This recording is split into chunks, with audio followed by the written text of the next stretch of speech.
बिना जानकारी और बिना तैयारी के जमीन सर्वे अब वो बिहार सरकार के लिए गले की फांस बन गई है। सरकार जमीन सर्वे के लिए एक के बाद एक नए नियम बनाती जा रही है। बीते दिन जहां सरकार ने जमीन सर्वे की अवधि में विस्तार किया, तो अब एक और बड़ा बदलाव किया गया है। अब ये बदलाव क्या है वो आपको बताते हैं विस्तार से।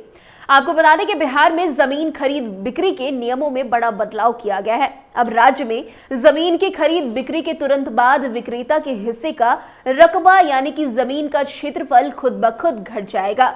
खरीदार को जमाबंदी के लिए अंचल कार्यालय में अलग से आवेदन करने की आवश्यकता नहीं होगी।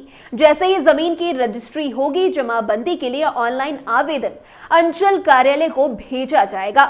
वहां विक्रेता के रकबे को अपडेट कर नई जमाबंदी तैयार कर ली जाएगी। वैसे खरीदार निबंधन कार्यालय या अंचल कार्यालय कहीं से भी जमाबंदी का दस्तावेज प्राप्त कर सकेंगे। ये नई व्यवस्था उत्तर प्रदेश और मध्य प्रदेश की तर्ज पर बिहार में भी लागू की जा रही है। इसके लिए मद्य निषेध, उत्पाद एवं निबंधन विभाग और राजस्व एवं भूमि सुधार विभाग के सॉफ्टवेयर को जोड़ा जा रहा है।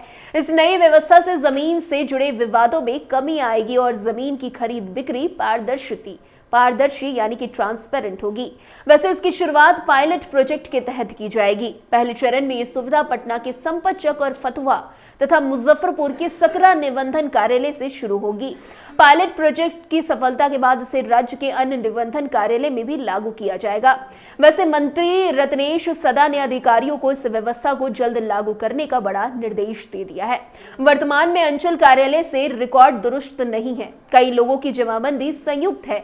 कुछ प्लॉट्स में रकबा शून्य दिखाया गया है। कई मामलों में प्लॉट्स की जमाबंदी में नाम गलत है। ऐसी खामियों के कारण विक्रेता को रजिस्ट्री के लिए अंचल कार्यालय से नोटिस भेजकर सुधार करवाना पड़ता है, जिससे प्रक्रिया बहुत लंबी हो जाती है।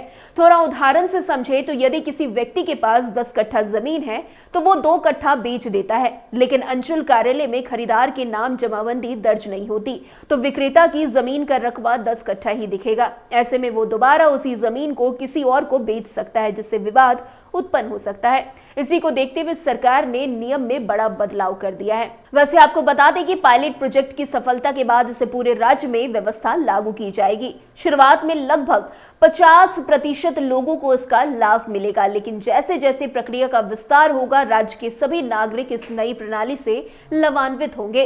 वैसे अगर बीते दिन की बात करें तो नीतीश सरकार ने भूमि सर्वेक्षण की अवधि में विस्तार कर दिया है। इसकी समय सीमा को बढ़ाकर जुलाई 2026 कर दिया गया है। राजस्व एवं भूमि सुधार विभाग ने बिहार में जमीन सर्वे के लिए नया लक्ष्य निर्धारित कर दिया है। वैसे बिहार विधानसभा चुनाव से पहले राज्य में जमीन सर्वे कराने का ऐलान कर सरकार खुद अपने ही जाल में फंसती हुई नजर आ रही है। जमीन सर्वे को लेकर लोगों में बढ़ती नाराजगी को देखते हुए बिहार सरकार लगातार बैकफुट पर है। बिहार की डबल इंजन सरकार किसी भी हाल में चुनाव के बीच कोई रिस्क लेने के मूड में नहीं है। यही वजह है कि जमीन सर्वे के लिए तय समय सीमा को लगातार बढ़ाया जा रहा है। अब इसमें एक बार फिर से बदलाव किया गया है। अब देखना दिलचस्प होगा कि इस बदलाव का लोगों को कितना बड़ा फायदा मिल पाता है। खैर, इस बदलाव से लोगों को कितना फायदा मिलेगा ये तो आने वाला समय ही बताएगा।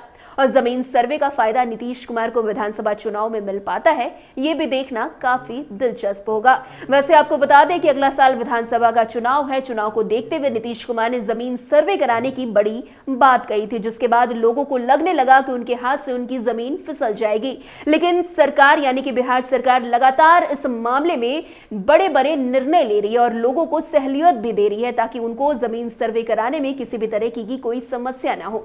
लेकिन इससे भी जितने भी नागरिक हैं, आम नागरिक, वो लगातार चिंतित हैं। लेकिन अब सरकार ने अवधि जो है जमीन सर्वे की अवधि उसको भी बढ़ा दिया है और इसमें और भी नए नए बदलाव कर रही है। खैर, इस बदलाव का कितना लाभ लोग ले पाते हैं ये तो आने वाला समय ही बताएगा। तो फिलहाल इस खबर में आज के लिए बस इतना ही। अन्य खबरों में हमारे साथ ऐसे आगे बने रहें और देखते रहिए। तब तक के लिए कैपिटल टीवी बिहार। धन्यवाद।